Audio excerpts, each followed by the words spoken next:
आज आपको एक कहानी सुनाना चाहती हूँ। मेरे टॉपिक का नाम है पाप बुद्धि एंड धर्म बुद्धि। पाप बुद्धि वो था जो लालच करता था और बुरा था। धर्म बुद्धि वो था कि वह लालच नहीं करता था, वह अच्छा था।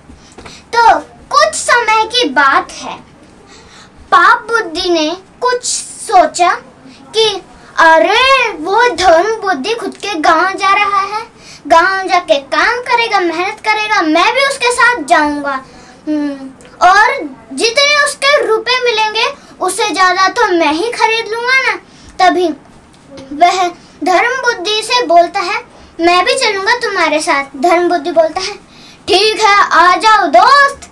तभी वह अपने गांव जाते हैं काम करने जाते हैं। उनको मेहनत के भी तो वो मिलते हैं पैसे। तो वह धर्म बुद्धि बोलता है आज तो बहुत अच्छी कमाई हो गई, चलो घर चलते हैं। पाप बुद्धि बोलता है ठीक है। धर्म बुद्धि पाप बुद्धि अपने घर चले जाते हैं और वह पाप बुद्धि कहता है दोस्त अपन दोनों एक पेड़ के नीचे इनको गाड़ के रख देते हैं ताकि वह जल्दी ही मिल जाए। वह गाड़ के रख देते हैं। तभी रात होने को आती है। पाप बुद्धि बोलता है धर्म बुद्धि चलो घर पे जाके हम खाना पीना खाएंगे और सो जाएंगे। तब धर्म बुद्धि अपने घर पे जाता है, खाना वाना खा के वह सो जाता है। बल्कि पाप बुद्धि वह सोने का इंतजार कर रहा था कि धर्म बुद्धि कब सोएगा। वह जाता है। वह एक व्यापारी था जो मशीन चलाता था, कपड़े सिलता था तो वो कपड़े ही था ना। उसने बोला कि अरे मशीन वाला मैं तुम्हें आधे पैसे दे दूंगा, तुम वह पेड़ के अंदर घोंसले के अंदर जाके छुप जाओ और जो पैसे हैं उनको ले लो। पाप बुद्धि सारे पैसे को निकाल के वह उसको दे देता है। किसको? व्यापारी को। व्यापारी उस पेड़ के अंदर छुप जाता है। तभी वह धर्म बुद्धि तो आराम से सो रहा था, उसको कोई परवाह ही नहीं थी, लेकिन वो अच्छा था, बुरा मत मानना। पाप बुद्धि बोलता है उससे ले लो सारा सामान, लूट लो। वह वही जैसा पहले था ना, वो उस मिट्टी को पहले गुड़ के पैसे निकाल के फिर दबा दे देता है। इससे कोई प्रूफ ही नहीं मिलता कि कहाँ है उसके पैसे। सुबह होने को आती है। पाप बुद्धि सोने का एक्टिंग करता है। धर्म बुद्धि सुबह जगता है। वह बोलता है पाप बुद्धि उठो। वह उठता है। वह बोलता है अरे अपने पैसे किधर गए।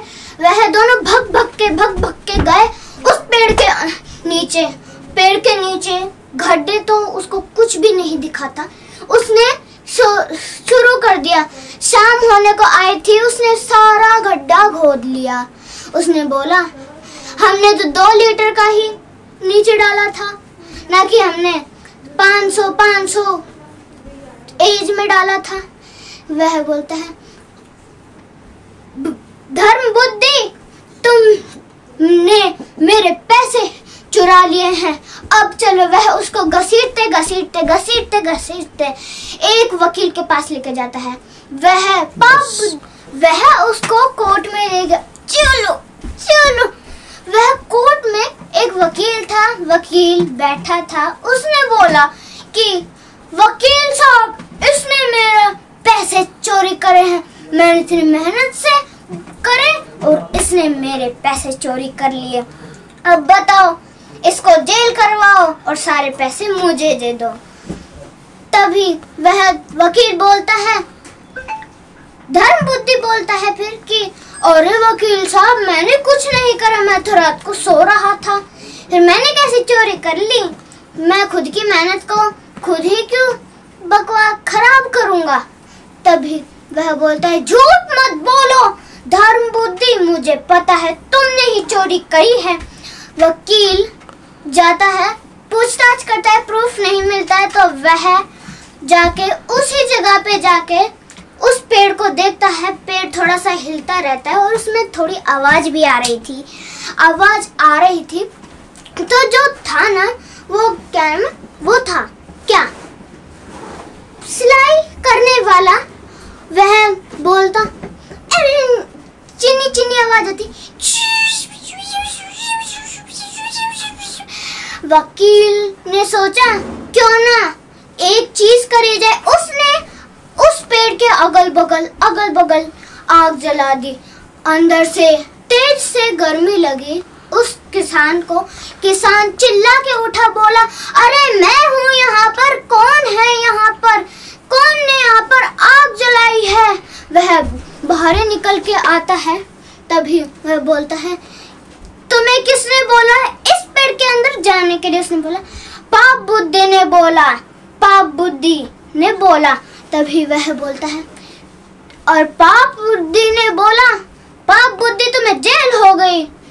उसने पाप बुद्धि को जेल कराई और जो धर्म बुद्धि था ना वह अच्छा था, इसलिए उसको सारे पैसे मिले। इसलिए कहा जाता है कभी पाप मत करिए। अगर आपको कुछ मेरी इस वीडियो में गलत मिस्टेक लगी हो तो उसको प्लीज इग्नोर करें और कमेंट में बताइए कि कैसी लगी वीडियो।